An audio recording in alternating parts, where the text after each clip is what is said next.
Bukidnon is a province in the Philippines where it is located in the northern Mindanao region. This province is also known because of its sweetest pineapples that are exported all over the world. The term Bukidnon or mountain dweller was derived from the Cebuano language, but nowadays it is accepted by most members of the ethnic group referred to. There are 7 different tribes in the province, namely Talaandig, Higaunon, Bukidnon, Umayamnon, Matigsalog, Manobo, and Tigwahanon. Bukidnon became a regular province on September 1, 1914 by virtue of the creation of the Department of Mindanao and Sulu. Finally, on March 10, 1917, under Act 2711, the province was officially created and called the Province of Bukidnon. Bukidnon is relatively cool and moist throughout the year. The refreshing cool climate in the Bukidnon Plateau is attributed to its fairly high altitude. Not only is Bukidnon endowed with natural attractions, the province terrain is characterized by deep ravines and dense forest mountains, which protect the province from storms. Bukidnon is also a typhoon-free. Occupying a wide plateau in the north-central part of Mindanao, Bukidnon has a progressive agriculture-based economy. It is a major producer of rice, corn, sugar, coffee, rubber, pineapple, tomato, flowers, cassava, and other fruits and vegetables. It is also a major producer of chicken, hogs, and cattle. Having the biggest agricultural area with the soils and climate highly suited to agriculture, Bukidnon is the main source of agricultural products and raw materials that feeds the processing plants within the province and the major processing centers of the region. Hence, Bukidnon is tagged as the region food basket. Bukidnon is also labeled as the Highland Paradise in the heart of Mindanao, but it derived its name from the Visayan term bukid for mountain. It is predominantly a rolling grassland plateau with an average elevation of 915 meters. The rolling uplands, deep canyons, and valleys alternating with the low plains create a refreshing vista for dwellers and travelers alike. In Bukidnon, there are many historical places that are being sustained by the people, who either the owner's grandchild that passed to them or they are the owner's relative. As we mentioned, there are many historical places including General Douglas MacArthur Landmark, Mount Kitanglad Range Natural Park, the Hilayan Adventure Park, Lake Apo located in Valencia, Mushuan Peak and Natural Park known as the Mountains of the Sleeping Beauty, and that includes Kampu.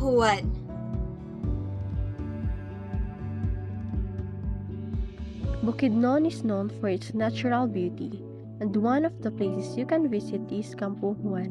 Kampu is an adventure park, eco lodge, and is a cultural treasure trove. Kampu is opened in the public in 2011 as an adventure park. Later, we will interview one of the staffs who took care and look after the Kampu Eco Adventure Park and Heritage Resort. Hi, good afternoon everyone. We are here in Kampu Eco Adventure Park and Heritage Resort. Sir, can you give us a little information about this resort? By the way, Kampu Eco Adventure Park and Heritage Resort is a testament actually. It is a testament of our culture, the arts, the heritage, and it also gives us a background on how we will.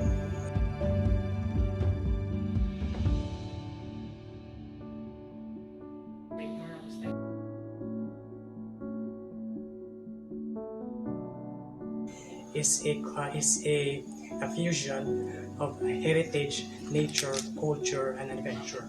So, mao gyud nakasagara imong makondiri, imong ma-feel, and that is how Kampu signifies and that is the main reason why Kampu 1 was established. So, unsa man pwede makita diri sir nga pwede na mo na makakuan and ma-showcase niyo para sa mga Actually, we showcase in terms of adventure. We have the 3 adventure rides. Actually, we have an cycle that is the first patented skybike across the ravine of the Ducumentary River, and we have also our Kampu 1 zip line, which is 750 meters, which is across also in the ravine.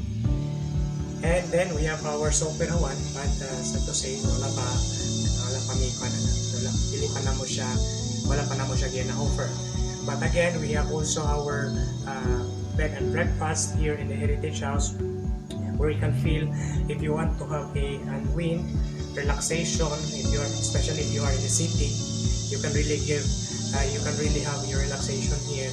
We have the 7 rooms upstairs in the Heritage House, which is fit for a couple to have a stay overnight or even more. So, mo na mong gina-offer. We have also our swimming pool, which if you have a little bit of a summer feels, you can give a colder climate and you can feel the fresh water came from the spring.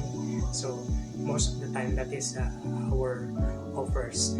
And anyway, for your information, if you have a big events like team buildings, big party events, retreats, and any other big events, you can free visit us here. And okay, kita ta diri sa Kampu 1. Sir, why should we visit Kampu 1? You must visit Kampu 1 because actually, as I said before, this is a presentation of our culture and our patrimony and our heritage. So, Kipali, this is a representation of the culture that has been long forgotten by the new generation. That is why we are highly convincing everyone, especially to the students, to come and visit here for a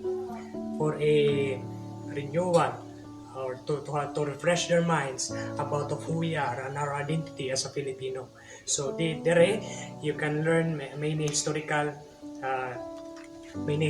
things, and you can learn about our past. And not only with that, you can also find and appreciate the nature's gift to everyone, where everyone doesn't even feel before. So guys, come and visit Kampu 1.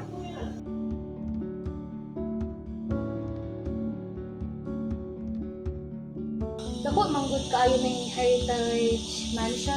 Pila din siya ka years and unsay history ano siya mansion? Actually, this Heritage House is a 120 years old house, a century and a 2 decades the house. And by the way, speaking of its background, the Heritage House of Kampu 1 is one and only in Mindanao. You cannot find any heritage mansion in Mindanao that is like how the Heritage House was established and was built. Why? Because actually this house came from Rosales, Pangasinan, and speaking of the owner, it was owned by the Castillo family, the rich haciendero there, and to make the story short, they sell this house there, and then comes the Acosta of both this house from Pangasinan, and they transported this house piece by piece, plank by plank, wood by wood. Everything from the window panes to the stairs, and then all the bricks here, it was all transported via Roro or roll off from Pangasinan to Bukidnon. That is exactly 2,000 kilometers away. So from Pangasinan, it was shipped to Sorsogon, the port of Sorsogon. Then from port of Sorsogon, it was then shipped to Ahlleah, Samar. And from Ahlleah, Samar, again a shipment to Baton Leyte, a port of Baton Leyte. Then from Leyte, a long trip to Surigao. na siya kataas kaspan sa pagka dili lang siya basta ka-heritage. It really has a story. So after that, from a long way home from Surigao to Bukidnon. So yan, that is how Heritage House. And 2014, this house was started to be established like a jigsaw puzzle. A part was inlaid and then it was built. So luckily in the late of 2016, this Heritage House was finally established. In 2017, this house was finally opened to as a bed and a breakfast.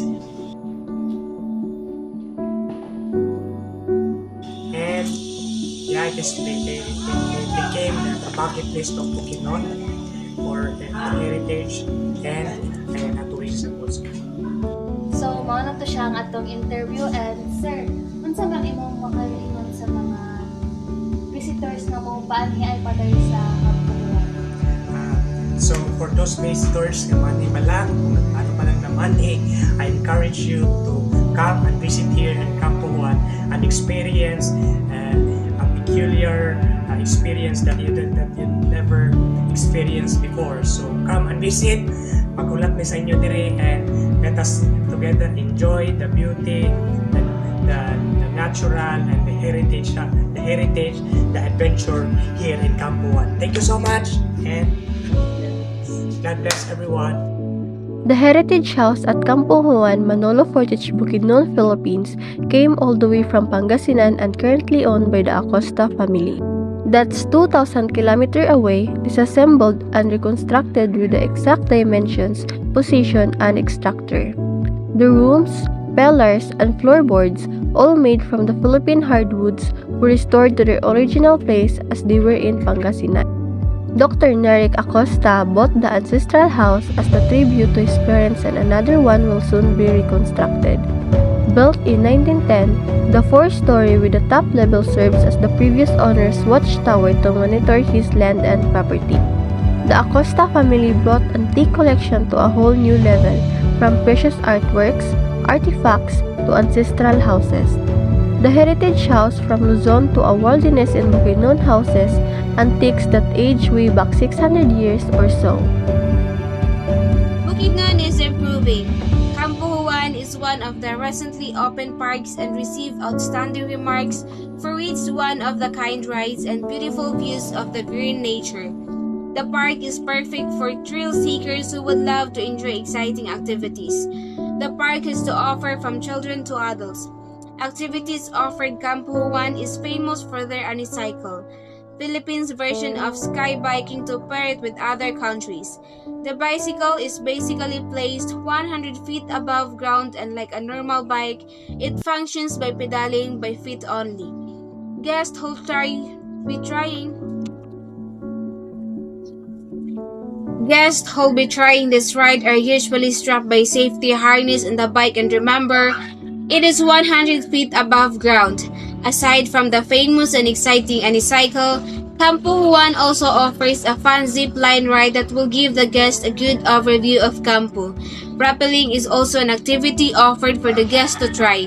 There is also a medium-sized pool for guests who would love to swim after trying out some of the activities.